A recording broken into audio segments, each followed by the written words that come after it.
দেখুন, আমি বাঙালি বাবু একা নয়, যারা এখানে দাঁড়িয়ে আছে আমরা প্রত্যেকেই বাঙালি বাবু। আমাকে দেখে অনেকজন প্রথম ঠাট্টা করেছে, এখন থেকে মালা নিয়ে আর কি আছে। আধ্যাত্মিক চেতনা আর শিক্ষার এক অপূর্ব মেলবন্ধন। আজ বীরভূম জেলার লাভপুরের ঐতিহাসিক ফুল্লরা মায়ের উপাসনালয় চত্বরে অত্যন্ত ভাবগম্ভীর পরিবেশে শুভ উদ্বোধন হলো নবগঠিত গীতা স্কুলের। মা ফুল্লরার পূর্ণ আরাধনা ও উপাসনার মধ্যে দিয়ে শুরু হওয়া এই প্রতিষ্ঠানে এখন থেকে নিয়মিতভাবে শ্রীমদ্ ভগবদ্ গীতার শিক্ষা দেওয়া হবে। উদ্যোক্তাদের আশা, মায়ের আশীর্বাদ ধন্য এই পবিত্র প্রাঙ্গণ থেকে গীতার বাণী প্রচারের মাধ্যমে তরুণ প্রজন্মের মধ্যে নৈতিকতা ও সংস্কৃতির আলো আরও ভালোভাবে ছড়িয়ে পড়বে। আমাদের এটা শুধু গীতা পাঠ আজকে হবে তা নয়, প্রতি বৃহস্পতিবার এই জায়গায় গীতা পাঠ হবে। আমাদের এটা 11 নম্বর গীতা পাঠশালা। আত্মার আত্মীয় এবং যেখানে যেখানে যেই গ্রামে হয় সেখানকার মানুষেরা এই দায়িত্ব নিয়ে থাকে। তো আমরা চাই যে গীতার যে বাণী সেটা গোটা সনাতনীদের কাছে পড়িয়ে যায়, এবং আজকে যেটা শুধু বীরভূমের 12-11টা জায়গায় চলছে, ভবিষ্যতে গোটা বাংলায় আমাদের একটি গ্রামে কিন্তু এই গীতা পাঠশালা হবে। আর এটা আজকে দীর্ঘ দিনের একটা পরিকল্পনা। প্রায় 7টা বছর ধরে তিনি অক্লান্ত পরিশ্রম করে এই গীতা পাঠশালাগুলো করার চেষ্টা করেছেন, এবং যে উপাসনা ভবনকে আমরা 4 তারিখের আগে পর্যন্ত দেখেছি ভোগের কাজে ব্যবহার করত, শারীরিক ভোগ, দেহের ভোগের কাজে ব্যবহার করত, সেই জায়গায় আমরা গঙ্গা জল দিয়ে, গোবর দিয়ে পরিশুদ্ধ করে এবার এমন একটা জায়গায় পৌঁছে নেওয়া যাবে যেখানে আধ্যাত্মিক বৃদ্ধি হয়। তার জন্য আজকে উপাসনা ভবনটা উপাসনা করার জায়গা হয়ে পরিণত হলো। দেখতেই পাচ্ছেন হাজার হাজার ভক্তরা আসছেন, এবং পরবর্তীকালে দেখা যাবে যে এই গীতা পাঠশালাটি লাভপুর অঞ্চলে প্রায় 1000-2000 জন ছাত্রছাত্রী গীতা পাঠ শিখে। এটাই আমাদের মূল উদ্দেশ্য।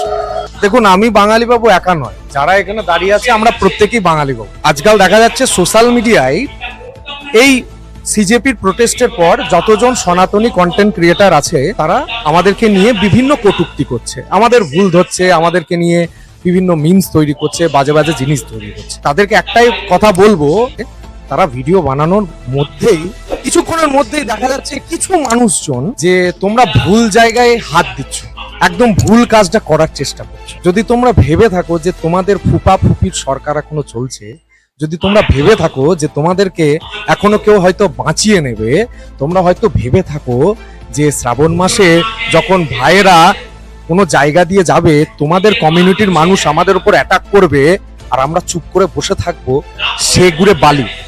আমি বলবো না কখনো ভগবান না চান যে নেপালে যেরকম ধরনের কাণ্ড কারখানা হয়েছে সেটা কখনো ভারত কিংবা বাংলায় হোক। তার জন্য যদি সবাই একসাথে থাকতে হয় তাহলে সবার নিজের ধর্ম নিয়ে থাক। আর তাদের বারবার একটাই কথা বলবো যে আমাদেরকে কটূক্তি করে, আমাদেরকে মিম তৈরি করে, বাজে কথা বলে কোনো লাভ নেই। কারণ তোমরা একটা কিচ্ছু করতে পারবে না।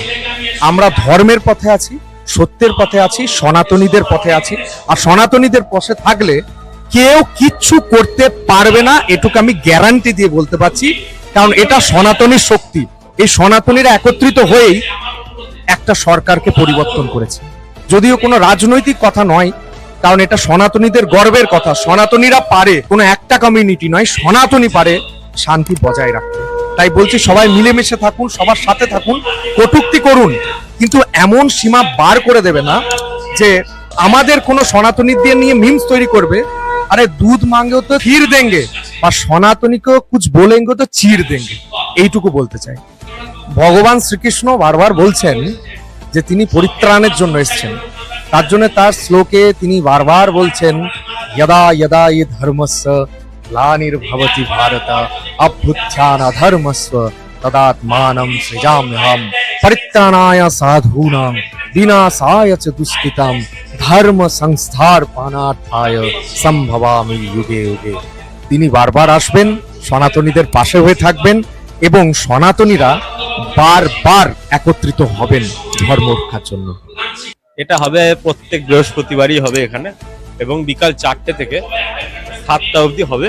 ঠিক আছে, প্রত্যেক সপ্তাহেই হবে। আগামী দিনে প্রত্যেক সনাতনী বাড়ির প্রত্যেকটা ছেলেকে এখানে ভর্তি করতে পারেন এবং গীতার জ্ঞানে মুখরিত করতে পারেন। যেমন আমি আমার নিজের ছেলেকে এখানে ভর্তি করব। সকলকেই বলবো যে এই গীতা স্কুলে ভর্তি হন বা ছেলেকে ভর্তি করুন, আপনিও আসুন, ভালো হবে, সেটা সমাজে ভালো হবে, আপনার ছেলেরও ভালো হবে। পরিবর্তন হতে গেলে ভগবান শ্রীকৃষ্ণের চরণে সমর্পিত হতে হবে, ভগবানের নাম নিতে হবে। একমাত্র ভগবান শ্রীকৃষ্ণই পারে একটা মানুষের জীবনকে পরিবর্তন করতে। যেমন আমি এই বয়সে এখন থেকেই মালা নিয়ে, আমাকে দেখে অনেকজন প্রথম ঠাট্টা করেছে, এখন থেকে মালা নিয়ে আর কি আছে, মালা নিয়ে কি হয়, মালা নিয়ে তাদের কিছু না হোক আমারও কিছু হয় না, তবে এটা আমার ধর্মের লক্ষ্য। এই মালাই বলে দেয় আমি সনাতনী, এই মালাই বলে দেয় আমি হিন্দু, এই মালাই বলে দেয় আমি ভগবান শ্রীকৃষ্ণের কর্মী, আমি তাকে ভালোবাসি, এবং এই মালাই হচ্ছে আমার জীবনের চাবিকাঠি। তো সকলকেই বলবো গীতার জ্ঞানে আলোকিত হওয়ার, কারণ একটা গীতাই, এটা শুধু একটা বই নয়, এটা একটা বই নয়, এটা আপনার জীবনকে পরিবর্তন করতে পারে।